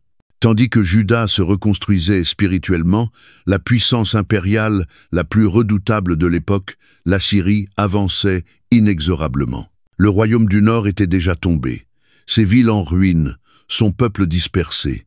À présent, le roi Sanchérib d'Assyrie, célèbre pour sa brutalité et son pouvoir absolu, tournait son regard vers Juda. Son armée assiégea les villes fortifiées, et bientôt Jérusalem devint le dernier bastion, une cité isolée face à l'Empire qui avait écrasé tout sur son passage. La situation semblait sans espoir. D'un point de vue humain, toute résistance était vaine. Juda ne possédait ni force militaire suffisante, ni appui diplomatique. Et pourtant, là où tant de rois auraient fléchi, là où son propre père avait cherché refuge auprès de puissances païennes, Ézéchias se tourna vers Dieu seul. Sanchérib, sûr de sa domination, envoya son chef d'armée pour haranguer le peuple, non seulement pour menacer, mais pour humilier, pour briser leur volonté avant même que la bataille ne commence. Ces paroles, rapportées en 2 Rois 18, 29-30, étaient pleines de mépris. Ne laissez pas Ézéchias vous tromper. Il ne pourra pas vous délivrer. Ne laissez pas Ézéchias vous persuader de vous confier en l'Éternel en disant « L'Éternel nous délivrera ». C'était une guerre psychologique, un assaut contre la foi même du peuple, visant à le convaincre que leur Dieu n'était qu'un parmi tant d'autres, impuissant face aux armées de l'Assyrie. Devant ce défi, Ézéchias ne céda ni à la peur ni à la panique. Il ne chercha pas à marchander avec l'ennemi, ni à se réfugier dans une alliance terrestre. Il fit ce que peu de dirigeants osent faire en de telles circonstances. Il se rendit au temple, y étendit la lettre de menace de Sanchérib devant l'Éternel, et pria. Sa prière 2 Rois 19, 15-19, n'était pas une supplique désespérée, mais une déclaration de foi, un cri d'honneur pour le nom de Dieu, Éternel, Dieu d'Israël, qui siège entre les chérubins. Toi seul es Dieu sur tous les royaumes de la terre. Ouvre les yeux, Éternel, et regarde. Entends les paroles de Sanchérib, lui qui a envoyé ce message pour insulter le Dieu vivant. Il ne demandait pas seulement la délivrance, mais que tous les royaumes de la terre sachent que toi seul, ô Éternel, es Dieu. Et Dieu répondit. Cette nuit-là, l'ange de l'Éternel descendit et frappa 185 soldats assyriens dans leur camp 2 Rois 19, 35. Le matin venu, les survivants découvrirent leur armée anéantie. Sans une épée levée, sans une bataille livrée, le Dieu vivant délivra son peuple. Sanchérib, humilié, s'en retourna à Ninive, où il fut assassiné dans le temple de son propre Dieu, 2 Rois 19, 36-37. Le message était sans équivoque. Ce n'est ni la force militaire, ni la diplomatie, mais la main puissante de l'Éternel qui sauve. Le même Dieu qui avait fendu la mer Rouge fait tomber les murs de Jéricho et accompagné Israël dans le désert, n'avait jamais abandonné son peuple. Mais malgré sa foi exemplaire, Ézéchias restait un homme, vulnérable à l'orgueil et à l'illusion d'autosuffisance. Après cette délivrance miraculeuse, il tomba gravement malade. Une fois de plus, il pria Dieu, qui, dans sa miséricorde, lui accorda 15 années supplémentaires, 2 Rois 20, Sic. Pourtant, durant ces années ajoutées, Ézéchias commit une erreur capitale. Il ouvrit son palais et révéla toutes ses richesses aux envoyés de Babylone, posant sans le savoir les fondations de la future invasion. Le prophète Ésaïe l'avertit alors que tout serait emporté à Babylone, y compris ses descendants, réduits à la servitude. 2 Rois 20, 6-18. Le règne d'Ézéchias, marqué par une foi remarquable et des interventions divines éclatantes, se conclut sur une vérité solennelle. Même le plus pieux des hommes reste humain, et même les plus grandes réformes ne garantissent pas un avenir si le peuple ne persévère pas dans l'obéissance. Sa vie est à la fois une source d'inspiration et un avertissement. Elle nous montre le pouvoir de la foi dans les ténèbres les plus épaisses, mais nous rappelle aussi que seule une fidélité durable peut préserver la bénédiction. Alors que nous méditons sur l'histoire d'Ézéchias, des questions fondamentales s'imposent à nous. En temps de crise, vers qui plaçons-nous notre confiance? Comptons-nous sur les forces humaines? Ou étendons-nous nos requêtes devant Dieu, sûrs de sa souveraineté? Et lorsque la bénédiction nous atteint, restons-nous humbles, conscients que tout vient de lui. Le règne d'Ézéchias est achevé, mais les leçons de sa vie résonnent encore, appelant chaque génération à se tenir ferme dans la foi, à rechercher la justice et à croire que nul ennemi, aucune circonstance, ni aucune puissance terrestre ne peut l'emporter sur le Dieu qui règne éternellement.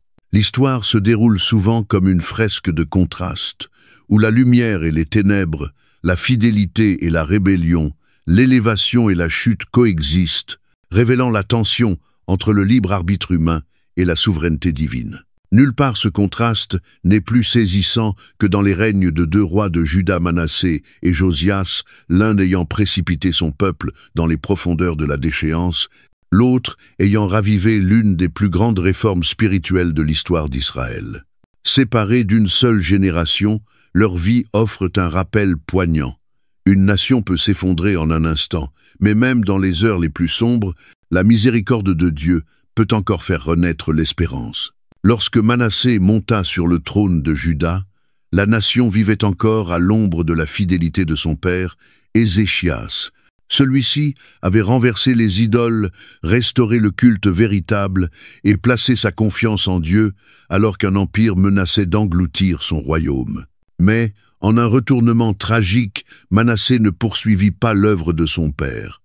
Au contraire, il la renversa délibérément, plongeant Juda dans une ère d'obscurité si profonde que ses conséquences se feraient sentir des générations plus tard. Son règne, long de 55 ans, le plus long de tous les rois de Juda, fut marqué par une idolâtrie sans précédent, une violence effrénée et une rébellion frontale contre Dieu. La liste de ces transgressions est effrayante. Il rebâtit les hauts lieux qu'Ézéchias avait détruits, érigea des autels pour Baal et Astarté, remplit le pays d'images païennes et alla jusqu'à placer une idole dans le temple même du Seigneur 2 Rois 21, 3 Sept. Mais son apostasie ne se limita pas à l'idolâtrie. Il s'enfonça dans les ténèbres les plus profondes. Il pratiqua la sorcellerie, consulta des médiums et des spirites, et, dans un acte d'abomination, sacrifia son propre fils par le feu, chose formellement interdite par la loi de Dieu. Lévitique 18, 20 et 1. Celui qui aurait dû guider son peuple vers la justice l'entraîna dans les pratiques les plus impures des nations païennes environnantes. Il fit, selon 2 Rois 20 et 1, 9, plus de mal que les nations que l'Éternel avait détruites devant les enfants d'Israël. Et là où le péché abonde, la violence suit. Le règne de Manassé fut marqué par un bain de sang, une persécution féroce de tous ceux qui restaient fidèles à Yahvé. 2 Rois 21. 6 nous dit qu'il répandit beaucoup de sang innocent, au point qu'il remplit Jérusalem d'un bout à l'autre. Si les noms ne sont pas précisés, la tradition juive rapporte que le prophète Ésaïe lui-même aurait été scié en deux sur ordre de Manassé, Hébreux 11, 37. La voix de Dieu, l'appel prophétique à la repentance, fut réduite au silence sous un règne de terreur qui laissa Juda spirituellement mort. Mais aucun mal n'échappe à la justice divine. Dieu, qui avait supporté longtemps, envoya des prophètes pour avertir le peuple que le jugement était proche. La terrible déclaration de 2 Rois 21, 12-14 annonce le châtiment imminent. « Je vais faire venir sur Jérusalem et sur Juda un malheur tel que les oreilles de quiconque en entendra parler en tinteront. Je nettoierai Jérusalem comme on nettoie un plat, qu'on essuie et qu'on renverse. » Le sort de Juda semblait désormais scellé. L'exil était inévitable. Et pourtant, dans un renversement inattendu, l'histoire de Manassé ne se termine pas dans l'orgueil. D'après 2 Chroniques 33, 10-13, après des années d'injustice, Dieu permit aux Assyriens de l'envahir. Manassé fut capturé avec des crochets, enchaîné, puis conduit à Babylone dans l'humiliation. C'est là, au fond de la détresse, dépouillé de tout pouvoir, qu'il implora l'Éternel. Et dans un geste bouleversant de miséricorde, Dieu entendit sa prière et le ramena à Jérusalem. Manassé tenta alors d'annuler certains de ses actes, il abattit des autels, exhorta le peuple à adorer le Seigneur, mais le mal avait déjà profondément enraciné Juda dans la voie de la destruction. Son fils Amon, suivant les traces impies de son père, régna brièvement dans le mal avant d'être assassiné. Mais alors que tout semblait irrémédiablement perdu, une nouvelle lumière se leva. À l'âge de 8 ans, Josias, petit-fils de Manassé, monta sur le trône, héritant d'un royaume brisé, encore imprégné de décennies de corruption. Contrairement à son père Amon, qui avait persisté dans le mal, Josias possédait un cœur différent. Très jeune, il chercha l'Éternel, et dès son adolescence, il entreprit une réforme radicale pour purifier Juda. Là où son grand-père avait bâti des idoles, Josias les détruisit. Il brisa les pierres sacrées, brûla les autels païens, les réduisit en poussière. 2 Rois 23, 4-15.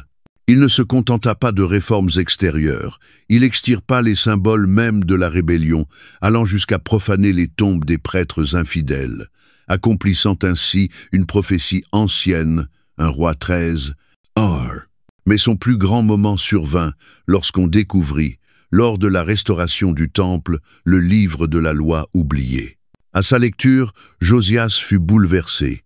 Il déchira ses vêtements en signe de deuil, réalisant l'ampleur du péché de Juda et le jugement imminent qui pesait sur eux. 2 Rois 22, 11. Contrairement à tant de rois qui avaient ignoré les avertissements des prophètes, Josias n'endurcit pas son cœur. Il chercha Dieu avec empressement, en voyant consulter la prophétesse Hulda pour savoir s'il existait encore un espoir. Sa réponse fut grave. À cause des péchés de Manassé, le jugement ne serait pas retiré. L'exil viendrait et la destruction de Juda était inévitable. Mais parce que Josias avait un cœur sensible, parce qu'il s'était humilié, Dieu lui accorda une grâce rare. Il ne verrait pas de ses yeux la catastrophe à venir.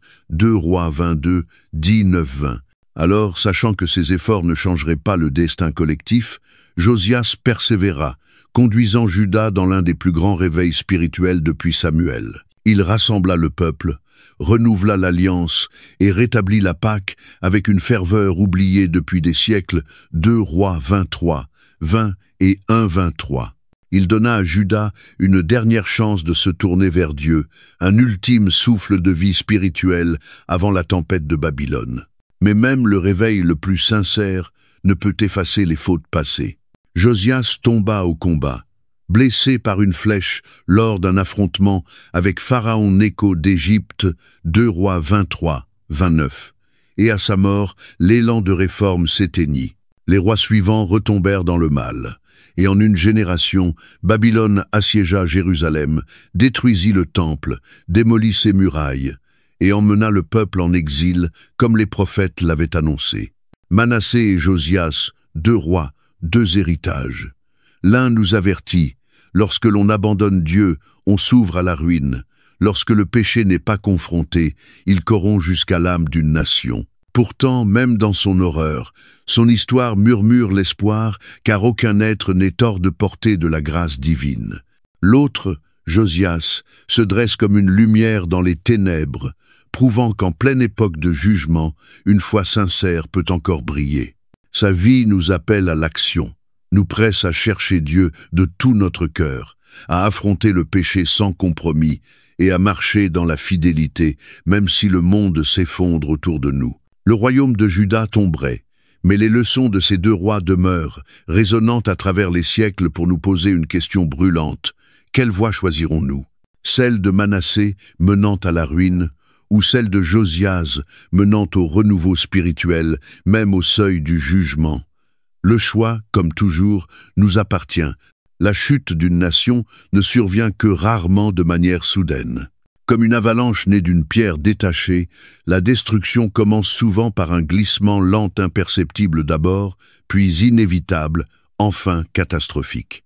Juda avait reçu toutes les occasions de revenir en arrière, d'écouter les avertissements des prophètes, de se souvenir de l'alliance qui faisait d'eux un peuple choisi par Dieu. Et pourtant, malgré des élans de réforme sous des rois justes comme Ézéchias et Josias, le cœur du peuple s'était endurci. Une fois encore, les dirigeants de Juda plongèrent tête baissée dans la rébellion, l'idolâtrie et les manœuvres politiques insensées. Les menaces prophétiques n'étaient plus de lointains échos, elles devenaient réalité. Et tout comme Israël était tombé aux mains de l'Assyrie un siècle plus tôt, voici que le dernier vestige du royaume de David se retrouvait à son tour au bord du gouffre, alors que l'ombre de Babylone s'étendait sur Jérusalem. Le déclin final de Juda suivit un schéma fatal. Au lieu de faire confiance à Dieu, ces rois placèrent leur espoir dans des alliances humaines, cherchant secours en Égypte plutôt qu'auprès du Seigneur qui les avait pourtant délivrés tant de fois. Joachim, fils de Josias, monta sur le trône après la mort prématurée de son père. Mais au lieu de suivre la voie de la justice, il perpétua les péchés de ses prédécesseurs. Il méprisa les paroles du prophète Jérémie et provoqua la colère de Babylone. En 605 av. J.C., lorsque le roi Nebuchadnezzar marcha sur Jérusalem, Joachim se soumit d'abord, mais sa fidélité fut éphémère. Il se rebella, croyant à tort qu'Égypte viendrait à son secours. Ce fut une erreur fatale. Babylone revint avec force, et Joachim fut tué ou capturé. Son corps fut jeté sans honneur, comme l'avait prophétisé Jérémie. Il aura l'ensevelissement d'un âne, traîné et jeté hors des portes de Jérusalem, Jérémie 22, 19. Son fils, Joachim, régna seulement 3 mois avant que Nebuchadnezzar ne revienne assiéger Jérusalem en 597 av. G.C. Cette fois, la ville fut dépouillée de sa richesse, de ses chefs, de son avenir. Des milliers de personnes, la famille royale, les artisans, les officiers furent emmenés en exil à Babylone, enchaînés, ne laissant derrière eux qu'un peuple brisé. Parmi les captifs se trouvait un jeune prêtre nommé Ézéchiel, appelé à devenir l'une des grandes voix prophétiques de l'exil, rappelant à Juda que, bien qu'ils soient dispersés, Dieu ne les avait pas oubliés. Mais pour ceux restés en Juda, la situation ne fit qu'empirer. Nebuchadnezzar établit Sédécias, oncle de Joachim, comme roi vassal, chargé de maintenir l'ordre sous la domination babylonienne. Mais comme ses prédécesseurs, Sédécias fut aveuglé par son orgueil. Ignorant les conseils de Jérémie, qui l'exhortait à se soumettre à Babylone comme instrument du jugement divin, il forgea une alliance avec l'Égypte et se rebella. Ce fut l'acte de trop, le point de rupture qui scella le sort de Juda. En 588 l'armée babylonienne revint non pour discipliner, mais pour détruire. Le siège de Jérusalem dura 2 ans, un long effondrement marqué par la famine, la maladie et le désespoir. La ville autrefois glorieuse, où se trouvait le temple de Dieu, devint une prison. Les habitants, enfermés entre des murs qui devenaient leur tombe, virent leurs réserves s'épuiser, la faim les ronger, l'espérance s'éteindre. Lamentation 4 décrit l'horreur. Des femmes aux mains compatissantes ont fait cuire leurs propres enfants. Ils leur ont servi de nourriture quand la fille de mon peuple a été brisée. Ce n'était pas simplement une conquête militaire, c'était le poids intégral du jugement divin, accomplissant les malédictions annoncées en Deutéronome 28, 53. Puis, en 586, AV, G.C., les murailles furent percées. Les soldats babyloniens envahirent la ville, massacrant les résistants, pillant ce qui restait et incendiant le temple, la maison même de Dieu, édifiée par Salomon, symbole de la présence divine parmi son peuple. Le sanctuaire sacré devint un tas de cendres, ses trésors saisis, ses objets saints emportés à Babylone, ses prêtres tués ou déportés. Jérusalem, cœur battant de la foi d'Israël, fut réduite à néant, ses murs renversés, ses maisons désertes, son peuple soit mort, soit en exil. Sédécias tenta de fuir, mais fut capturé près de Jéricho. Devant Nebuchadnezzar, il fut contraint d'assister à l'exécution de ses propres fils, son dernier regard, avant que ses yeux ne soient crevés. Enchaîné, aveugle, il fut emmené à Babylone, où il finit ses jours dans l'humiliation. 2 Rois 25, sept. La lignée davidique, jadis gloire de Juda, semblait éteinte. Pour les exilés, le désespoir était étouffant. La terre promise à Abraham, donnée par Dieu, leur était arrachée.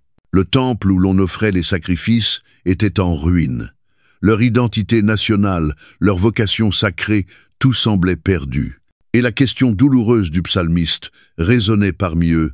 Comment chanterions-nous les cantiques de l'Éternel sur une terre étrangère? Psaume 137, 4.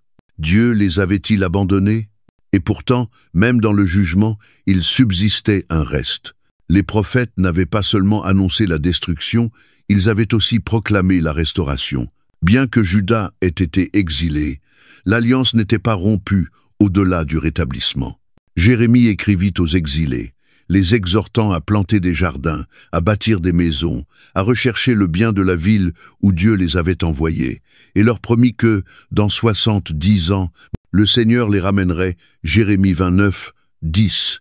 Ézéchiel, depuis la terre étrangère, prophétisa un avenir où les cœurs de pierre seraient remplacés par des cœurs de chair, où l'Esprit de Dieu ranimerait les eaux desséchées d'Israël. Ézéchiel 36, 26-27, 37, 4-6. Même dans les ruines, même au bord des fleuves de Babylone, Dieu écrivait la suite, et il n'oublia pas sa promesse faite à David. Les derniers versets de 2 Rois laissent entrevoir une lueur d'espérance. Joachim, roi exilé de Juda, fut tiré de prison par le roi de Babylone, placé à sa table d'honneur pour le reste de ses jours. 2 Rois 25, 27-30. Ce geste n'était pas un simple acte de clémence. C'était un murmure d'avenir, un rappel que la lignée de David n'était pas éteinte, que la promesse d'un roi éternel subsistait. Car de cette lignée, bien des générations plus tard, dans une terre autrefois en ruine, naîtrait à Bethléem un enfant, un descendant de David, un roi dont le règne ne serait pas terrestre mais éternel. La chute de Juda fut tragique, mais elle ne marqua pas la fin de l'histoire. Ce fut le commencement d'un temps de purification, une saison où Dieu disciplina son peuple non pour le détruire, mais pour le préparer à quelque chose de plus grand. Pour ceux qui avaient des oreilles pour entendre, l'exil n'était pas seulement une punition, c'était un appel à se souvenir, à revenir, à espérer. Car même dans les ruines, Dieu œuvrait encore. Même en exil, il n'avait pas abandonné les siens. Et même dans le jugement, sa miséricorde demeurait prête à jaillir pour restaurer ce qui était brisé. À travers toute l'histoire d'Israël et de Juda, alors que les rois se succédaient, que les prêtres devenaient corrompus, et que le peuple élu de Dieu troquait l'adoration du seul vrai Dieu pour des idoles sans vie, une force demeura, unique et inflexible, se tenant entre le jugement et la miséricorde, les prophètes. Ils n'étaient ni hommes d'influence politique, ni chefs militaires, ni voix qui flattent ou apaisent. Ils étaient appelés à dire non pas ce que le peuple voulait entendre, mais ce qu'ils devaient entendre, et cela, bien souvent, au prix de leur propre vie. Leurs paroles portaient le poids du ciel, leurs avertissements résonnaient comme l'orage au loin, et leurs visions dévoilaient à la fois la colère de Dieu et l'espérance d'un relèvement. Ils se tenaient entre Dieu et son peuple, criant à la repentance, proclamant le jugement, mais rappelant inlassablement que, malgré les conséquences du péché, la fidélité de Dieu ne faillit jamais. Dans le livre des rois, les prophètes ne sont pas de simples observateurs des événements, ils sont les porte-voix du Très-Haut, instruments à la fois de justice et de miséricorde, chargés d'appeler une nation infidèle à revenir à son alliance avec Yahvé. Parmi eux, Élie et Élisée se dressent comme des figures imposantes, dont la vie fut marquée par des miracles éclatants, chacun servant de signe de la souveraineté de Dieu. Élie, face à Achab et aux prophètes de Baal, sur le mont Carmel, un roi 18-20-40, fit descendre le feu du ciel, montrant que le Dieu d'Israël est vivant et sans égal. Élisée, son successeur, poursuivit cette mission prophétique par des actes de guérison, de provision et de jugement, prouvant que même en pleine corruption nationale, la présence de Dieu ne s'était pas retirée. Mais à mesure que les péchés du peuple se multipliaient, l'urgence du message prophétique s'intensifia. Tandis qu'Israël s'enfonçait dans l'idolâtrie et l'injustice, des prophètes comme Amos et Osée surgirent non avec des miracles, mais avec des paroles incisives et des images bouleversantes. Amos, simple berger tiré de l'ombre, dénonça sans détour la cupidité et l'oppression du peuple, déclarant « Je vous ai choisi parmi toutes les familles de la terre, c'est pourquoi je vous châtierai pour toutes vos fautes. » Amos 3, 2. Il révéla l'hypocrisie des fêtes religieuses et des sacrifices offerts avec des cœurs corrompus, avertissant que sans repentance véritable, la destruction serait inévitable.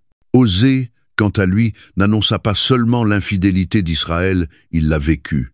Dieu lui demanda d'épouser Gomère, une femme infidèle, comme parabole vivante de l'adultère spirituel du peuple. Et même après sa trahison, Osée la racheta, la ramena à lui, illustrant l'amour inflexible de Dieu pour son peuple dévoyé. Osée 3, 1-5. Leurs paroles mêlaient jugement et compassion, rappelant que si l'alliance avait été rompue par Israël, l'amour de Dieu, lui, demeurait inébranlable. Alors que les nuages du désastre s'amoncelaient sur Juda, Ésaïe et Jérémie se levèrent à leur tour, voix de larmes et de feu, appelant à la repentance tout en préparant le peuple aux conséquences inéluctables de sa révolte. Ésaïe, surnommé le prince des prophètes, parlait à la fois du jugement immédiat et de l'espérance future en un Messie à venir. Sa voix était à la fois accusatrice et porteuse de promesses. Il dénonçait les alliances humaines de Juda, mais annonçait aussi la naissance d'un roi à venir. Car un enfant nous est né, un fils nous est donné, et la souveraineté reposera sur son épaule. Ésaïe 9. 6. Même lorsqu'il prophétisait l'exil, il annonçait aussi la rédemption par le serviteur souffrant, qui porterait les péchés des multitudes. Ésaïe 53, 4-6. Mais nul ne souffrit autant que Jérémie, le prophète des larmes, dont la vie incarna le prix de dire la vérité à une nation sourde. Ridiculisé, emprisonné, battu, jeté dans une citerne pour y mourir. Jérémie 38, 6. Il n'abandonna pourtant jamais son appel. Il exhorta Juda à se soumettre à Babylone, non par lâcheté, mais par obéissance au jugement divin. Son message, bien que marqué par le désespoir, portait aussi une lueur d'espérance. Même tandis que Jérusalem brûlait, que le peuple était emmené en captivité, Jérémie annonçait une nouvelle alliance, écrite non sur des tables de pierre, mais sur les cœurs même du peuple de Dieu, Jérémie 31, 34, une promesse qui trouverait son accomplissement ultime en Jésus-Christ, venu établir une alliance fondée non sur la loi, mais sur la grâce. La chute d'Israël et de Juda ne fut pas sans avertissement. Les prophètes avaient parlé. Ils avaient crié dans les rues, dans les cours royales, aux portes de la ville, suppliant, avertissant, reprenant, pleurant. Mais le peuple endurcit son cœur, les traitant de fanatiques, de fauteurs de troubles, ou simplement de voix dépassées. À maintes reprises, ils firent taire ceux qui cherchaient à les sauver. 2 Chroniques 36, 15-16 résume ce drame. L'Éternel, le Dieu de leur père, leur envoya de bonne heure et sans cesse des messagers, car il avait compassion de son peuple et de sa demeure. Mais ils se moquaient des envoyés de Dieu, méprisaient ses paroles et tournaient en dérision ses prophètes, jusqu'à ce que la colère de l'Éternel contre son peuple devienne sans remède. Et pourtant, les paroles des prophètes ne furent pas vaines. Le jugement tomba, mais leur message subsista. Il façonna la foi des survivants, prépara les cœurs des générations futures et soutint l'espérance des captifs. Leurs écrits devinrent le socle sur lequel le peuple reconstruisit son identité en exil, et leurs prophéties de rédemption nourrirent l'attente de celui qui viendrait non seulement restaurer, mais sauver. Car leurs paroles s'accomplirent non seulement dans le retour de Babylone, mais dans la venue de Jésus, prophète, prêtre et roi parfait, venu non simplement pour avertir, mais pour délivrer. Aujourd'hui encore, les voix des prophètes résonnent. Elles nous rappellent que Dieu n'est pas indifférent au péché, que son jugement n'est pas arbitraire mais réponse à la rébellion persistante, et que nul n'est hors d'atteinte de sa justice. Mais elles nous rappellent aussi que le jugement n'est jamais le dernier mot. La discipline divine vise la repentance, et l'avertissement divin est toujours une invitation à revenir. La vraie question est, écouterons-nous, comme Israël et Juda, nous sommes placés devant un choix. Allons-nous faire taire les voix qui nous appellent à la justice, les jugeant dépassés, gênantes, trop exigeantes? Allons-nous persister dans notre propre voie, pensant que la grâce durera toujours? Ou allons-nous nous humilier, reconnaissant que si Dieu nous avertit, c'est parce qu'il nous aime et qu'il veut nous restaurer? Les prophètes des rois étaient des voix dans un désert de corruption et de tiédeur, appelant un peuple à se réveiller avant qu'il ne soit trop tard. Certains écoutèrent et trouvèrent la miséricorde, d'autres refusèrent et rencontrèrent la ruine. Leur rôle n'était pas seulement d'annoncer l'avenir, mais de révéler le cœur de Dieu, un cœur brûlant de justice, mais rempli de compassion, assoiffé de rachat, même pour l'âme la plus perdue. Et cet appel demeure, aujourd'hui, pour nous. Le livre de 2 Rois déroule une fresque implacable, faite d'ambitions déçues, de chutes retentissantes, de moments de gloire éphémères suivis de jugements dévastateurs. Il met en scène des rois qui montent sur le trône pour aussitôt s'y effondrer, emportés par leur faute ou leur aveuglement. Le récit insiste avec insistance sur la fragilité humaine. Même les dirigeants les plus pieux n'ont jamais su instaurer une paix durable, ni une justice stable, ni même une fidélité constante au sein du peuple de Dieu. Les royaumes s'écroulent, les autels sont profanés, le temple est détruit, et l'exil devient une réalité douloureuse et inévitable. Et pourtant, au milieu des ruines d'une alliance rompue, d'un peuple dispersé, une vérité plus profonde se dessine, une vérité qui transcende l'histoire immédiate et ouvre la voie à une espérance plus grande. Pour celui qui a des yeux pour voir, 2 Rois n'est pas seulement une chronique de monarchies faillibles et d'oracles ignorés. C'est une ombre prophétique, une tragédie grandiose, annonçant le besoin d'un autre roi, un roi d'un autre ordre, libre des limites humaines et incorruptible dans son règne. À travers le chaos et la désolation, tout le livre murmure la venue d'un souverain qui ne se contenterait pas de réformer temporairement une nation, mais qui établirait un royaume éternel, inébranlable, fondé sur la justice parfaite. L'échec des rois d'Israël fait retentir une question lancinante. Qui pourra restaurer ce qui a été perdu? Et c'est en Jésus-Christ que cette interrogation trouve sa réponse, lui qui incarne l'accomplissement de toute espérance, le seul roi véritable et éternel. Dès les origines de la royauté en Israël, le peuple avait placé sa confiance dans des rois humains, espérant qu'un chef semblable à ceux des nations voisines garantirait leur avenir et leur stabilité. Mais à maintes reprises, leurs espoirs furent brisés. Même les meilleurs d'entre eux, David, Salomon, Ézéchias, Josias tombèrent, incapables de maintenir l'alliance ou de conduire le peuple dans une fidélité sans faille. Les prophètes, écrivant pendant et après les événements de 2 rois, révèlent que Dieu avait depuis toujours préparé un roi bien supérieur, non issu d'une ambition politique, mais établi par décret divin. Ésaïe l'annonce avec force, car un enfant nous est né, un fils nous a été donné, et la souveraineté reposera sur son épaule. Il étendra sa domination et donnera une paix sans fin. Ésaïe 9, 6-7. Ce portrait n'était pas celui d'un roi terrestre, mais d'un Messie, un roi qui régnerait non par l'épée, mais par la justice et la grâce. Les prophètes de 2 rois préfigurent le Christ dans des dimensions étonnamment concrètes. Élie et Élisée, par leurs miracles, annoncent la venue de Jésus, lui, qui marcherait parmi le peuple, guérissant les malades, ressuscitant les morts, manifestant que le royaume de Dieu s'était approché. Le miracle d'Élisée, multipliant le pain, 2 Rois 4, 40, 2-44, anticipe celui de Jésus nourrissant les 5000, Matthieu 14, 13-20 et 1. Une nourriture matérielle devenue signe d'une réalité spirituelle bien plus profonde. Lorsque le fils de la Sunamite est ressuscité par Élisée, 2 Rois 4, 32-35, c'est une ombre de la résurrection à venir, celle de Jésus, qui triomphera non seulement de la mort des autres, mais de sa propre mort. Et la guérison de Naaman le lépreux, 2 Rois 5, pointe déjà vers le Christ qui purifiera les exclus non seulement de leur maladie, mais de leurs péchés. Au-delà des miracles, les thèmes d'exil et de restauration dans 2 Rois reflètent une réalité spirituelle plus large. L'exil de l'humanité tout entière, séparée de Dieu par le péché.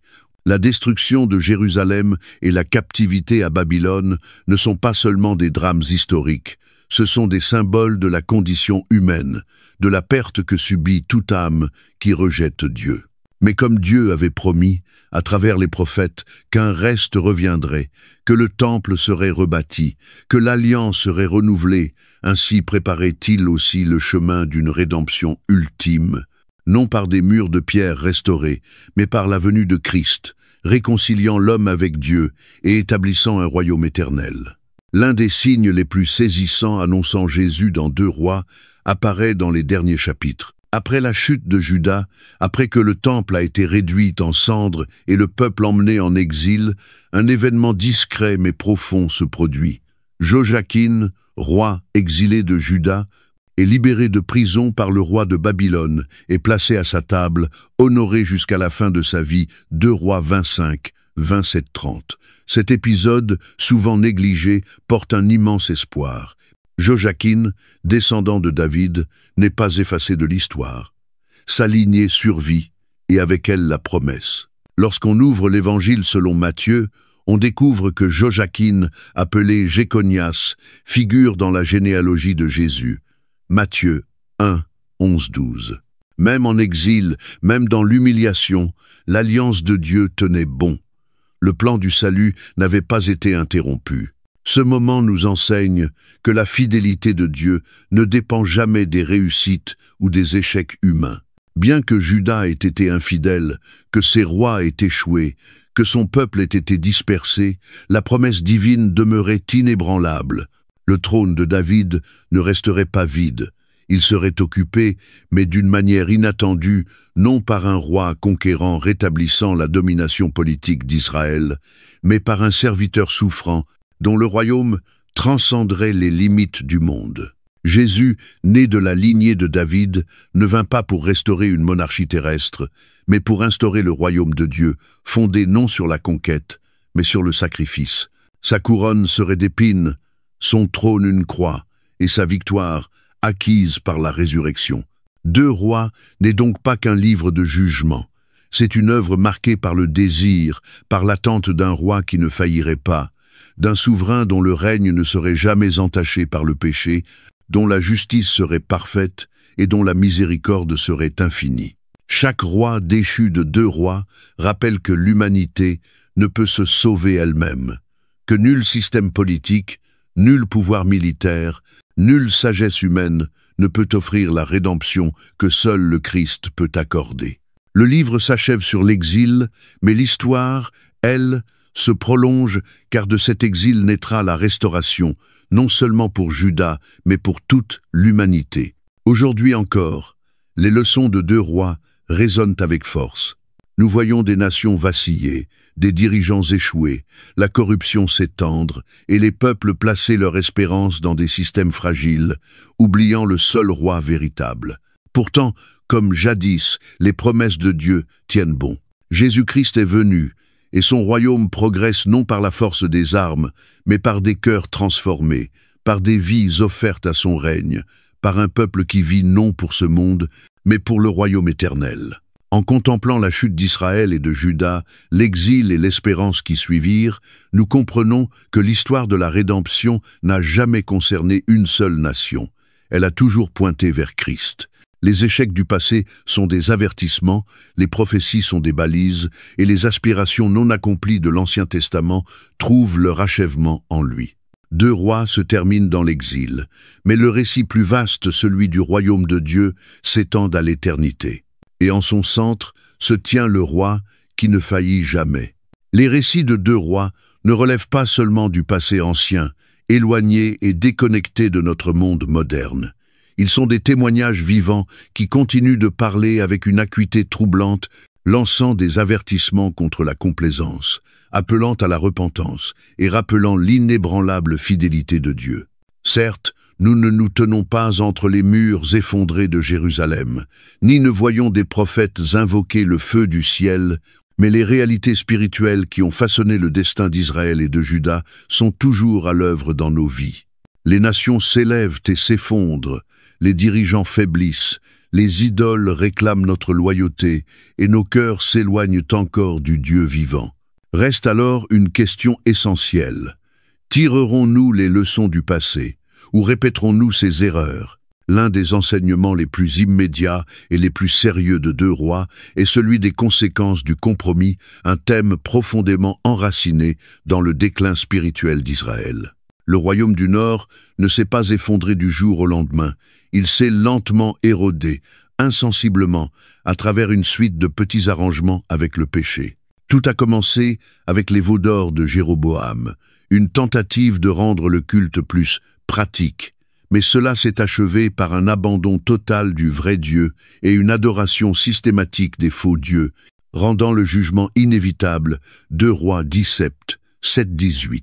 Ce même schéma se reproduit encore dans nos vies lorsque nous laissons des concessions apparemment bénignes tolérer le péché, négliger la prière, privilégier les ambitions terrestres, s'installer dans nos cœurs. Ce qui paraît insignifiant finit par engendrer une résistance profonde à Dieu.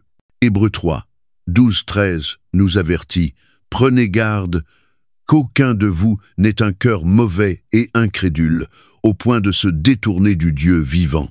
Mais exhortez-vous les uns les autres chaque jour, afin qu'aucun de vous ne s'endurcisse par la séduction du péché. » La chute d'Israël reste un avertissement permanent. Le compromis non maîtrisé mène au jugement, et l'éloignement de Dieu produit toujours ses fruits amers. Pourtant, 2 Rois ne propose pas seulement des avertissements, il offre aussi une espérance, une bénédiction pour ceux qui choisissent la fidélité. On la voit dans les vies d'hommes comme Ézéchias et Josias, qui ont résisté au courant dominant et ont tenté de ramener le peuple vers Dieu. L'attitude d'Ézéchias face au siège de Jérusalem par l'Assyrie nous rappelle que notre sécurité ne dépend pas de nos forces humaines, mais de notre confiance totale en Dieu. Alors que Sanchérib tournait en dérision la foi du peuple, Ézéchias n'a pas cédé à la panique ni aux alliances politiques. Il a simplement déployé la lettre de menace dans le temple et prié 2 Rois 19, 14-19. Et Dieu a répondu.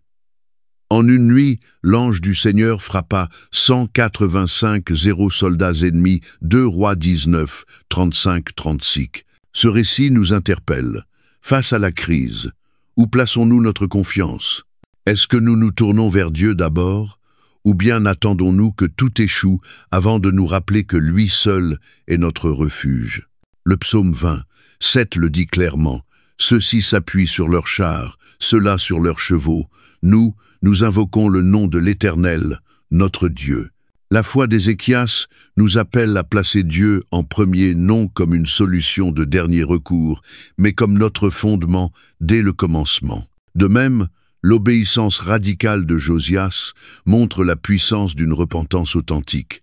Lorsqu'on lui lut le livre de la loi retrouvé dans le temple, il fut profondément bouleversé. Il déchira ses vêtements, conscient de l'ampleur de la désobéissance de son peuple. Mais il ne se contenta pas de constater le problème, il agit, détruisit les idoles, renversa les autels et mena tout un peuple dans un renouvellement d'alliance. 2 Rois 22, 11-20. Son zèle nous pousse à réfléchir. Lorsque nous sommes confrontés à la vérité, nous contentons-nous d'acquiescer en silence, ou bien laissons-nous cette vérité transformer nos actions? Jacques 1, 22 avertit. Mettez la parole en pratique, et ne vous bornez pas à l'écouter, en vous trompant vous-même.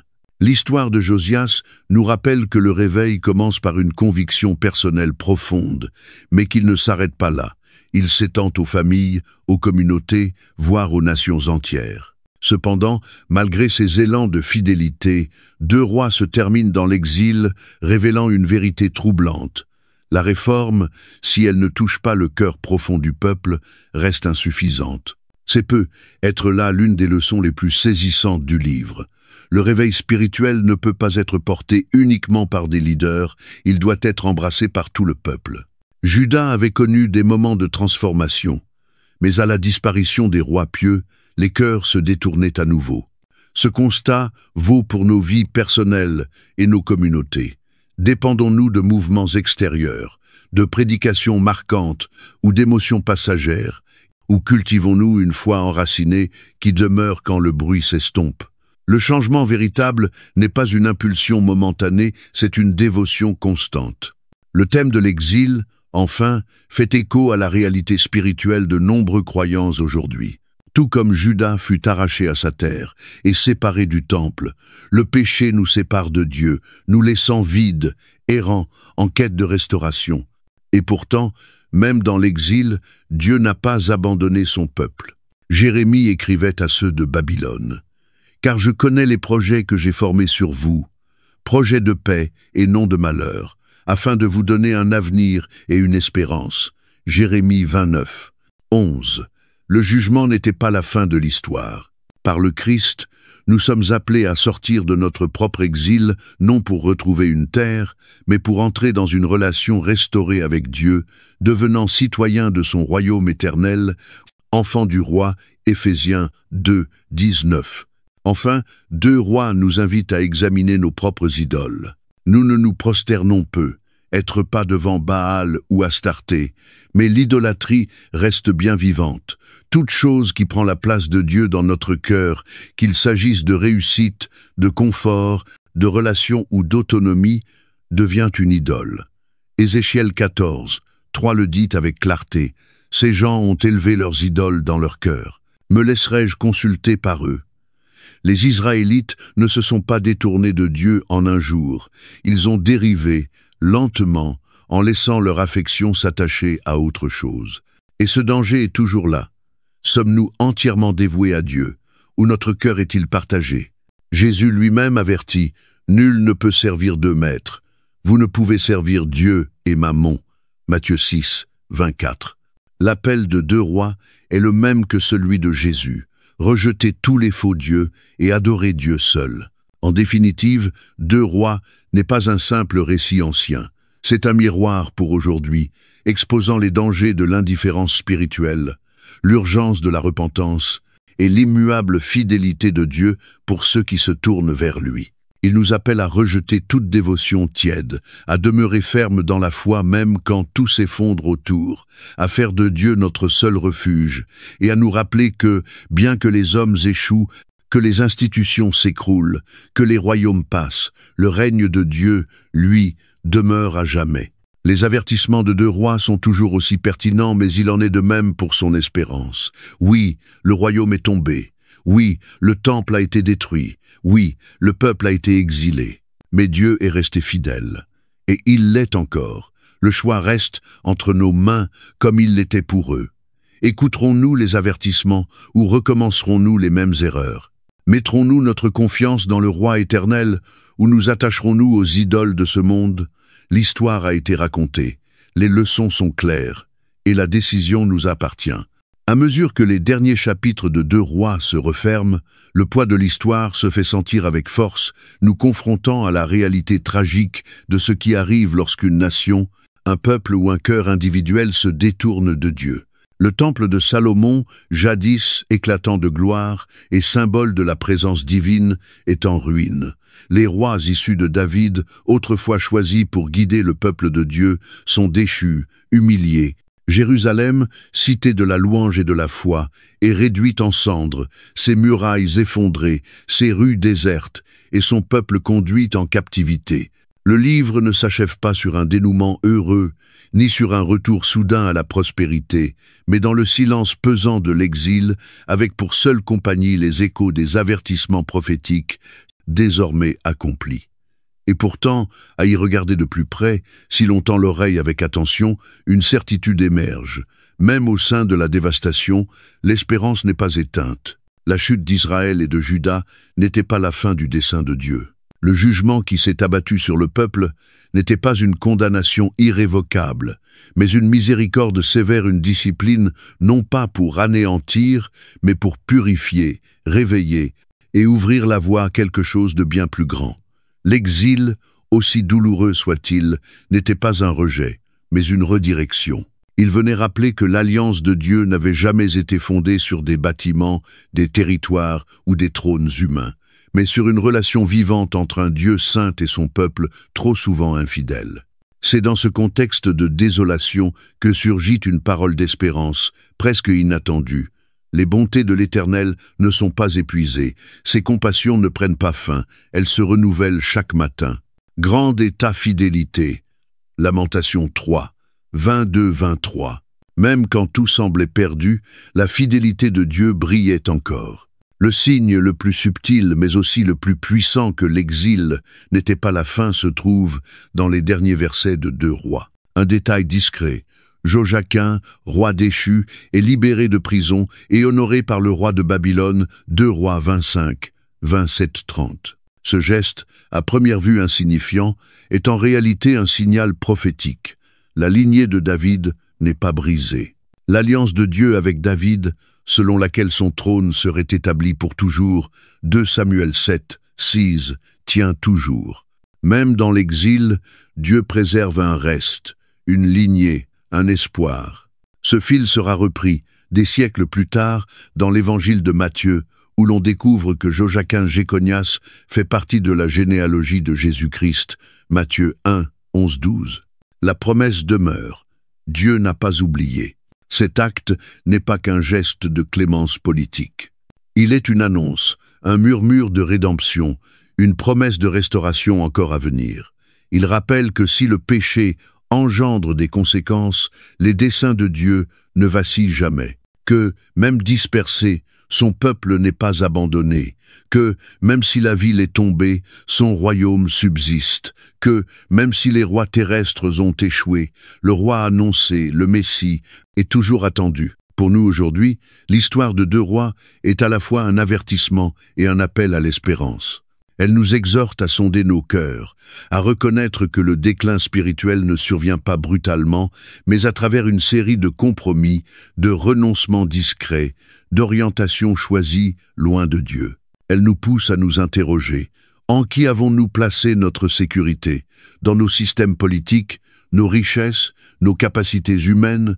Ou avons-nous, comme Israël et Juda, relégué Dieu au second plan jusqu'à ce que tout s'effondre? Deux rois nous montrent le prix du refus d'écouter la voix divine, mais elle nous enseigne aussi que, même au plus bas, Dieu reste fidèle. L'exil de Juda ne fut pas la fin, mais le commencement d'un chemin qui préparait l'arrivée du Rédempteur. Comme Israël chassé de sa terre, l'humanité tout entière vit dans un exil spirituel, séparée de Dieu par le péché. Mais tout comme Dieu n'a pas laissé son peuple en Babylonie, il ne nous a pas laissés sans espérance. Jésus, le descendant de David, vient accomplir l'attente silencieuse de deux rois. Un roi qui ne déçoit pas, un royaume qui ne s'effondre pas, une rédemption qui ne peut être perdue. En lui, nous sommes ramenés non vers une terre géographique, mais vers la présence même de Dieu. L'apôtre Paul exprime cette vérité avec puissance. Il nous a délivrés de la puissance des ténèbres et nous a transportés dans le royaume de son Fils bien-aimé, en qui nous avons la rédemption, le pardon des péchés. Colossiens 1, 13-14. Voici le retour d'exil ultime. Ce que deux rois annoncent sans pouvoir accomplir, Christ le réalise parfaitement. Les ruines de Jérusalem symbolisent les ruines du monde, mais Jésus est venu bâtir non avec des pierres, mais avec la grâce, établissant un royaume éternel. Et pourtant, en ce temps présent, nous vivons dans une tension. Le royaume de Dieu est déjà venu, mais il n'est pas encore pleinement manifesté. Comme les exilés en Babylonie, nous attendons. Mais notre attente est différente. Nous savons que la victoire est acquise, que le jugement a déjà été porté à la croix et que notre espérance est assurée. Le roi est venu, il règne, et il reviendra. Alors que faire dans cette attente? Deux rois nous appellent à vivre avec urgence, à tirer les leçons de l'histoire et à embrasser une fidélité sans compromis. Ils nous enseignent que la repentance n'est pas un acte ponctuel, mais une disposition constante du cœur. Il nous avertit que le compromis mène à la ruine et que notre véritable sécurité ne se trouve ni dans les nations, ni dans les systèmes de ce monde, mais dans la souveraineté du roi éternel. Il nous exhorte à écouter les voix que Dieu place dans nos vies, à prêter attention aux avertissements avant qu'il ne soit trop tard, et à tenir ferme dans l'espérance, même lorsque tout semble perdu. Le livre de Deux rois se termine dans l'exil, mais l'histoire de la rédemption ne s'arrête pas là. Elle se poursuit dans les évangiles, où le roi véritable paraît, non dans la splendeur royale, mais dans l'humilité. Elle se prolonge dans l'Église, où Dieu rassemble un peuple nouveau, non défini par une terre, mais par la foi. Et elle continue en nous, qui attendons encore le jour où tout exil prendra fin, et où nous nous tiendrons devant notre roi, non comme des captifs, mais comme des fils et des filles rachetés, pleinement restaurés, pleinement chez eux. En refermant les pages de Deux rois, nous ne tournons pas la dernière page de l'histoire. Nous la portons avec nous, car le Dieu qui était fidèle hier l'est encore aujourd'hui, et le sera éternellement. Les avertissements demeurent, mais l'espérance aussi. Le choix nous est offert. Écouterons-nous les leçons du passé ou répéterons-nous ses erreurs? Placerons-nous notre foi dans les royaumes passagers ou dans le royaume qui ne tombera jamais? L'exil est venu, mais la restauration est promise. Et le roi qui règne revient. Serons-nous prêts? Merci de nous avoir accompagnés jusqu'à la fin de cette vidéo. Chaque récit biblique est un chemin de retour vers Dieu, discret mais puissant, qui nourrit notre foi jour après jour. Si ce voyage a touché votre cœur, cliquez sur « J'aime » pour partager ce message, et abonnez-vous pour continuer à explorer avec nous d'autres histoires pleines de sens. À très bientôt dans notre prochaine vidéo. Que Dieu vous bénisse, vous et votre famille.